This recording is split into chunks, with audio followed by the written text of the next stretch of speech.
Welcome to the Game Lounge. Alright, it's been 2 weeks. Let's get into some Warhammer. I don't remember what I was doing. It's been so long. Okay. Stop. There. Oh. Oh, okay, we saw that. There's loot over here that I didn't grab. What was I doing? Oh yeah, I think I had a big fight. Finished that fight.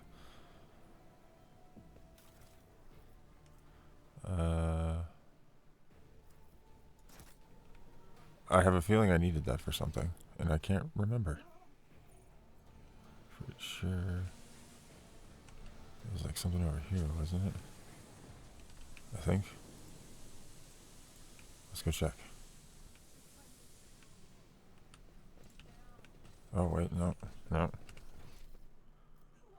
Oh yeah, that goes there.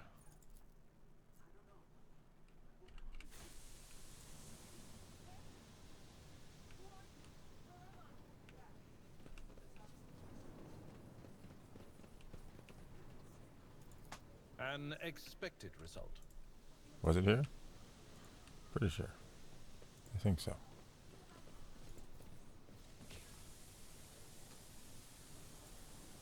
Who thought that was a good idea? No? No, wasn't there.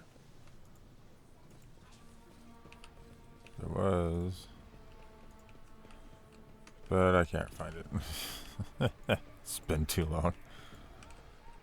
Oh well. Oh, was that maybe? Oh. Only a single lumen shows that there is life within the machine.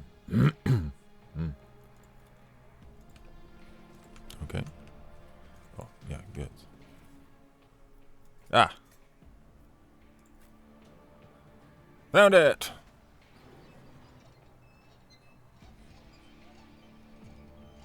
Did it. Aha! Attention. Oh.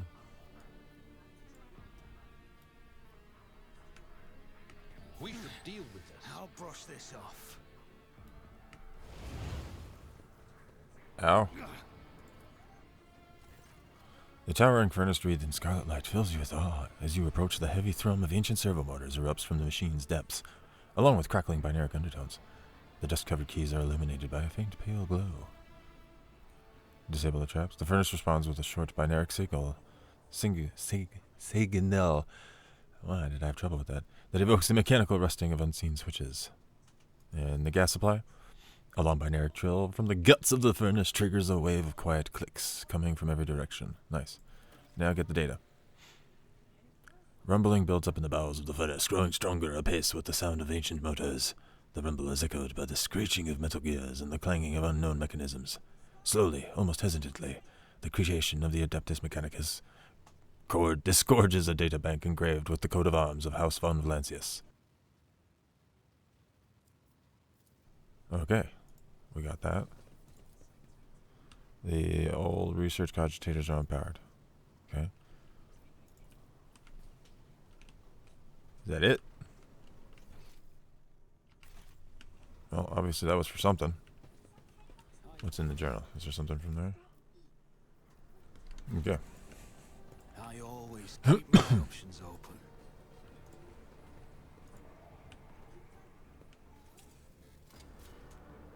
This task should have been accomplished easily. I'm still new to the art of exploring. I better myself through my service.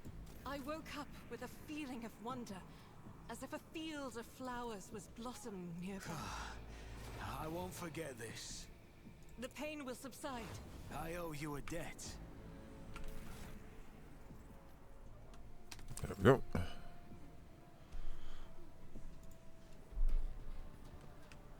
Oh, no, I don't want you. I want everybody. Go slow, go slow, go slow.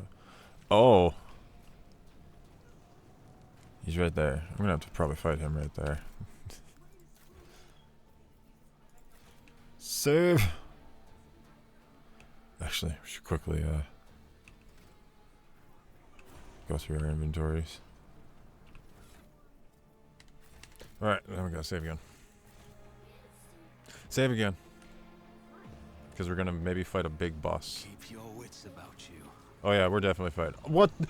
Oh, we're gonna fight Forge Fiend? What? Oh, this is gonna be so big and bad. So these are my guys. Yeah. Right. And I may have to fight this big guy. That's your boss? Yeah, that's the boss I might have to fight with all his little underlings here. And then there's this big guy over here. I don't know, what's that? That's called a Forge Fiend. Oh my goodness. Yeah, he's big. He's even bigger than him. What? He's even bigger than you. Oh boy.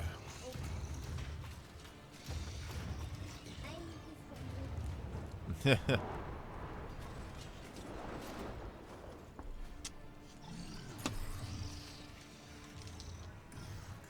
Oh boy. Upon noticing you, Cuba's Delphim straightens. You hear the clanging and groaning of metal as if pistons and bearings in the Fabricator sensor's augmented body have fused together. Repellent scraps and screeches punctuate his speech. You! The probability of navigating your way, of reaching the inner line, was negligible. The primordial truth guards me in my work. Then why is it that this variable has yet to be eliminated? Yeah, we'll go down. You are a talking piece of refuse. How dare you insult me? Your insolence is an unexpected factor. No matter. The error will soon be rectified. Soon. What are you making here? Steel creations destined to serve the designs of truth. Did you see the elegance of their form, their flawless ergonomics? And those are mere shells. True perfection fills them when they are instilled with the spark of life and granted purpose, to bring their wrath upon the heads of apostates. Once this army is assembled, but why waste words? You will soon see in yourself a modicum of the splendor that is in store for the Coronis expanse. The Fabricator sensor straightens his back and shoulders. You hear a mounting hum as if some powerful turbines followed by heavy footsteps and the grinding of metal against metal. Oh, another Forge Fiend. I shouldn't have talked to him. Oh, it just killed him. And him.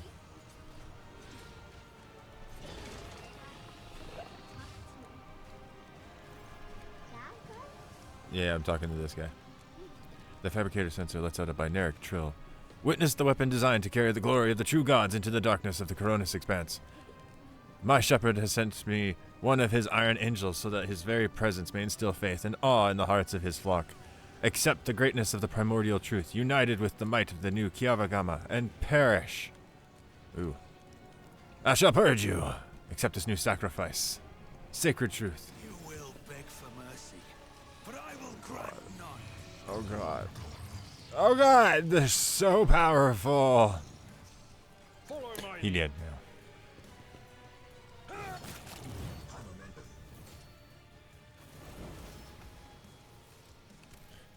Save after that. Holy jeez.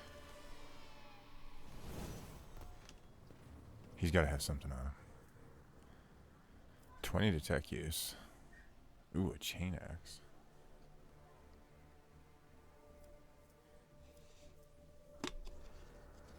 Alpha's arc rifle.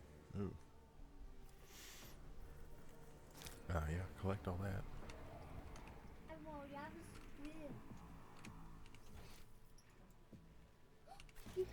So we beat him. So then where does this go?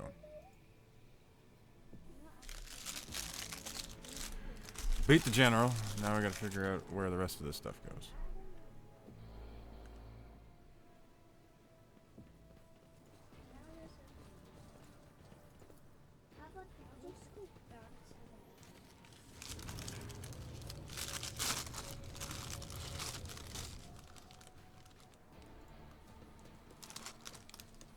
To the inside.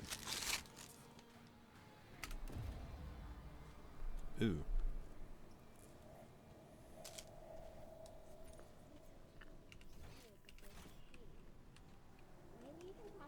Always keep your eye on the prize.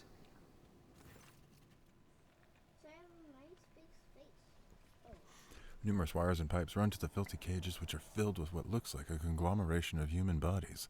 You cannot make out who is in the cage, but bright blue sparks flash intermittently in the darkness while the mass of flesh twitches and shudders. Oh boy. I found Hynrix casts a scrutinizing eye over one of the cages before withdrawing his weapon and approaching to examine what lies inside. Look at the cage. Through the metal bars you see what it truly is, a pile of human bodies. Or something that used to be. The monstrously deformed bodies have fused together in places, while others were severed using saws and knives, leaving wounds and seeping pus and slime. Wounds that are agglutinating and sprouting tendons, rods connected to wires that run into a nearby cogitator bristle across the flesh. One of the human heads turns to you. Mercy. Oh boy. Even attempting to speak causes the mutant pain, but he bears the agony and forces out the words. Mercy. Make it stop. Steady. Nice. You examine the pulsating mass of flesh. The creature in the cage seems to be composed of several bodies joined together. You see no sutures or any other means by which the separated parts could have been connected. Among the layers of meat you can discern large knots of muscle, various limbs, exposed bones, parts of faces, and entire heads. Only warp sorcery is capable of creating such an abomination while preserving its ability to live on. Ugh!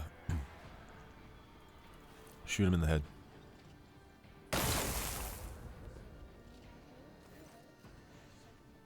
The flesh explodes in a fountain of lumps, stinking spray, and bone shards. The gaping wound closes in an instant, and a different face emerges from the fleshy depths in the place of a lost head. The mutant's body is pulsating faster, harder, as though the abomination's heart rate has spiked with fear. A many-voiced moan rises from all the other cages at once. The pain was felt by all who shared the mutant's horrific fate. What is it? Heinrich takes in his surroundings. I'm beginning to have some idea. The Lex mechanic mentioned the inhabitants of the lower levels who had been imprisoned in their homes. He said some of them were brought here. The cultists did something to these poor people, in their own home, and now they are studying the result. They're still people. Yes, this is what warp sorcery has done to them. To be precise, I have seen many mutants whose features have been distorted under the effects of the archenemy, but this is beyond all imagining. Have you seen anything like this before? I've seen a great deal, Rogue Trader. That includes mutations caused by the sorcery of chaos. But what frightens me most is not their repulsive form, but what is hiding beneath it. A human soul in torment.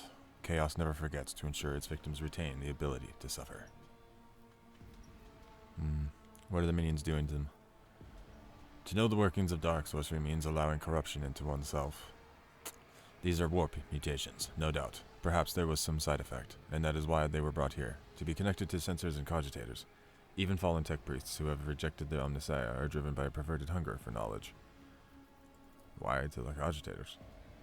Heinrich carefully studies the screen of computing machines. Lingua Technis, corrupted by the scrap code.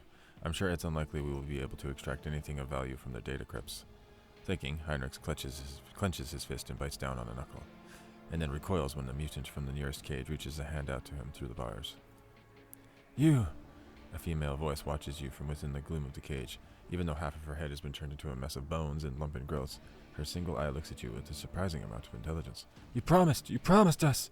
Her words are echoed by other voices in the depths of the cages. Heinrich leans towards the cage, but at a sufficient distance to ensure that the mutant cannot reach him. Who are you talking to? What did they promise you? Who are they? You took us from the inferno. You promised us a reward. You. Her face contorts in a grimace, and the creature's lips stick together like melted wax. I'll be damned. They can still speak. They remember the people who did this to them. Heinrich balls his fist in a powerless rage. Then he frowns in thought. Perhaps a little biomancy will allow us to draw the fragments of knowledge out of them. Or it will trigger further changes. Not missing Pascal's sober interest in proceedings, which he is dutifully recording in a data slate, Abelard raises a brow. Esteemed Magos, these are your comrades. If I may ask, do you feel any compassion for them? Or at the very least regret? Regret for the losses that these poor people represent to the Adeptus Mechanicus? Negative. What I'm currently observing is not my tech comrades, but merely their biological functioning remains fashioned into a specimen of an unnatural perversion of technology. I am under no directives to feel any affinity for such specimens. Let it go. I am inclined to relieve their suffering. Every moment of existence in such a state is pure torture for the people locked in these sheaths. No. They need deliverance.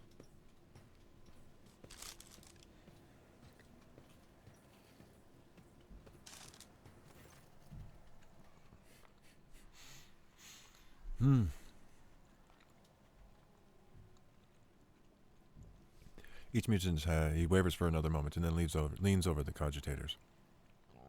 Each mutant has cables attached, but I may not know the nature of these machines, but it isn't too difficult to increase the voltage. Ah, this switch here.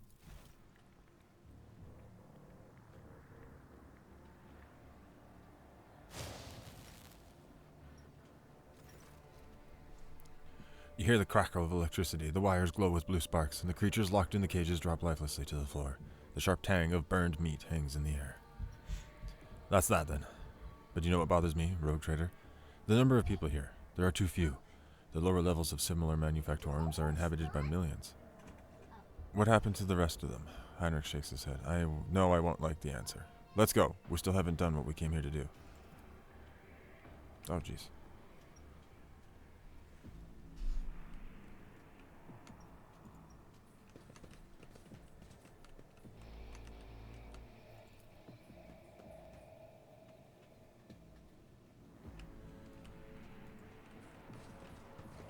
This place is steeped in corruption, which means that it must be cleansed with fire down to the last crevice.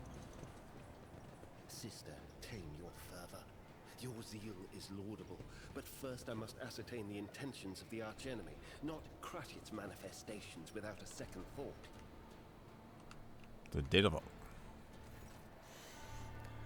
The massive cogitator grows out of the metal bulkheads like a grotesque tumor. A hollow roar sounds from deep within the metal housing. Whatever spurred the computer into action, it has enough power to supply a small command center. As soon as your eyes fall upon the cogitator, you feel a tingling in your temples. Every nook, every compartment of the machine radiates a sense of wrongness. One that is difficult to explain, but no less palpable for that. It is as though the construct itself defies the laws of physics and perspective. Heinrich makes a warning gesture. His voice, ringing slightly with tension, is threaded with disquiet. Stop, Omer.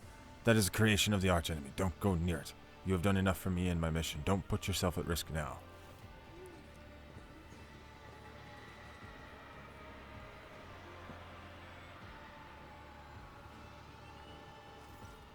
As soon as Heinrich takes another step toward the cogitator, it emits a deafening shriek like hundreds of metal needles driving into toughened glass, as though sensing the stranger. Wincing, Heinrich approaches the control panel and bends down towards the screens. Despite that heat clogging the room, you feel an ice-cold breeze. Heinrich is clearly using his psychic abilities to try and fend off the pernicious effects of the Chaos artifact. The Omnissiah's grace has not touched this object. This mechanism was not desecrated, but born flawed and unnatural. Iron most profane.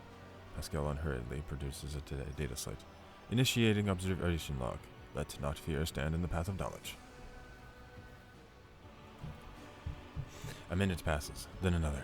You watch Heinrich examine the cogitator. His eyes scan the screens, his hands darting from reel to the lever, sometimes hovering uncertainly over the next switch, which immediately receives a coating of frost. At some point you hear his voice, almost a whisper, barely audible above the clanging, roaring machine. Sacrifices. More and more sacrifices every minute. Heinrich looks at you, his eyes darker now, appearing almost black in his white face. Hecatomb determinans. Hecatomb determinans. The womb of this accursed machine is down on the lower levels. The auxiliary enumerator controls the system for delivering molten waste under the manufactorum's main building. This cogitator is fueled by the energy harnessed from thousands of people who are flowing beneath our feet as slag waste as we speak. But I cannot imagine even the reason for sacrificing all these people. It's inconceivable. Now we know why the Fabricator sensor prized this monster so highly. The cursed Tex Priest and his associates created something that went beyond the limits of the Omnissiah's power. This machine is designed to process myriad possibilities using warp sorcery. It has almost finished its task. It predicts the future, Aubrey. Heinrich, are you alright? He tries to muster a reassuring smile, but it comes out looking more like a grimace. I'll be fine. Cut the supply. This doesn't belong on my world. Heinrich fails to stop you in time. Your blow sends the torn cables whipping out in every direction, scattering sparks and droplets of noxious scarlet slime.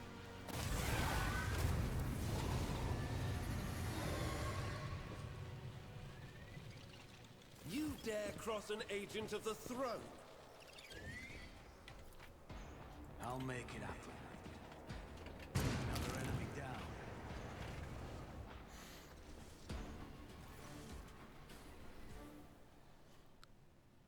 Heinrich comes closer and stares at you, his eyes gleaming with naked, scorching rage. What have you done? Years of work, agents' lives sacrificed to uncover the cult's secrets, and you destroyed it all in one fell swoop. Didn't want anyone else to suffer. I understand the impulse as a fellow human being, but as an interrogator, I can't see any justification for your actions. At any rogue trader, the Inquisitor will hear about this in my report. Oops. I wonder if I can go back. Oh, that's right after the fight. Oh.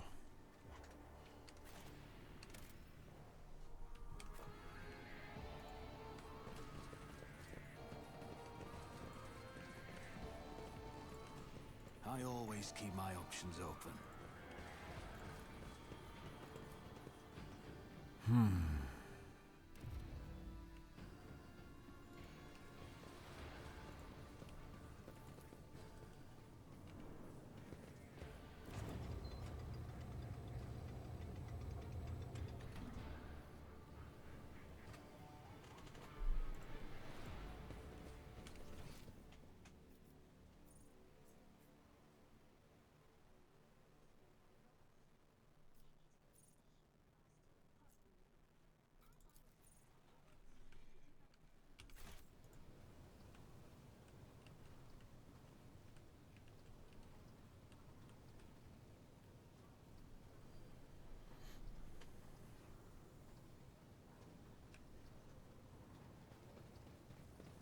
I don't know why I'm like, if I dozed off there, like, holy jeez.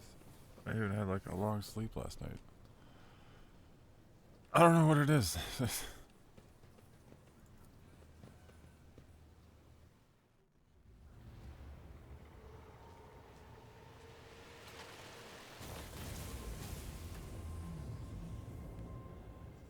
Oh, here we go.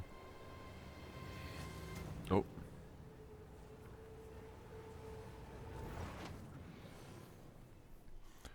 I've been mind shackled. Sharp pain pierces your head, and the light dims in your eyes. You smell smoke and burning. You feel the wave of nausea. Your legs buckle and your knees hit the metal floor. In that same moment, the manufactorum surrounding you disappears in a whirlwind of mist, ash, and gray shadows. Struggling against the elements, you can barely raise your head to look. Your eyes sting and burn, but through the tears, you see it. A colossal silhouette rising above you. The roaring tempest is unable to shake the mighty figure.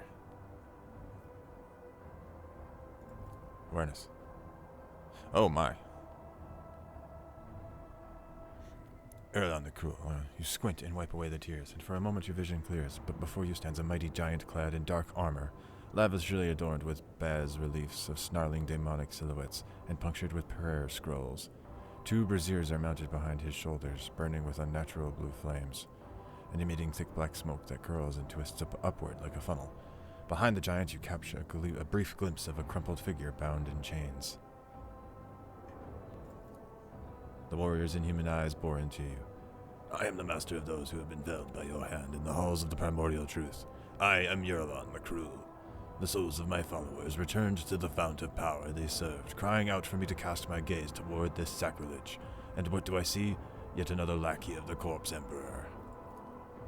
The giant's voice causes the storm raging around you to die down somewhat, as if the very sound of his voice is enough to make the whirlwind subside. You glance at the huge warrior and notice on his chest a winding azure symbol. The shades of blue seem to glimmer and mingle together. Not a dominion of chaos. Oh, clinging to illusions will do you no good. The rituals have already been performed. The mortals are already singing the litanies of the primordial truth, or decorating the sacrificial altars with their flesh. Kiava Gamma, as you call it, is already saturated in the nectar of the truth, a fate that awaits all worlds that would stand in our way. Where are we? This is the bridge that connects our minds, created by the will of my slave, whose fate you should be envying. This psyker is useful enough to me to be left alive. You, less so. What do you want with me? I want to look upon the one who has disrupted my flock's duties and my master's plans. That warrior from my legion, that Fabricator censor, you think of their deaths as a triumph. However, it is but a minor hindrance on our path. There are other worlds that serve our goals. There are other sources of plasteel and adamantine. Revel in your victory. It will change nothing. Nevertheless, the blood in your veins whispers to the spirits that you warrant a closer look. Yes. You are a descendant of the rogue trader whose warrant Kunrad Voigtfir sought to obtain. By defiling the relic and binding it to himself with the tethers of the Empyrean, he was meant to become my servant, a rogue trader who would do the work of the truth. But then you interfered. Could it be that you wish to gain the true God's favor instead? Do you wish to present the corpse relic to me and serve the truth? Hear your very blood calling, begging you to submit to me. What would be the point of futile defiance? Yeah. His expression twists in pain as he stares at you in rage and bafflement. Pitiful insect. You dare. A gust of wind sweeps Eurolong's figure away without a trace. The mist around you begins to dissipate, revealing the dark halls of the Manufactorum and leaving behind an oppressive sense of powerlessness. Abelard looks over worriedly, then sighs a cantankerous relief. That was a close call. For the sake of holy terror, if I had lost a second-rate rogue trader in such a paltry span of time, my only option would have been to shoot myself out of unending shame. I sensed the presence of another psyker. Someone made contact with you mentally, then tried to harm you with sorcery. I did what I could. You at least appear unharmed. Can you remember what you saw? It was a Chaos Space Marine. One of the traders of the Imperium. I don't think it was he who touched your mind. I wouldn't have had the strength to go up against a psyker from the ranks of those monsters. He might have forced some mortal to do his bidding. Perhaps it was through the same hapless medium that he sensed the deaths of his henchmen. Heinrichs looks away and frowns. Such indescribable power, to have reached out to your mind at such a distance. He said something about Theodora.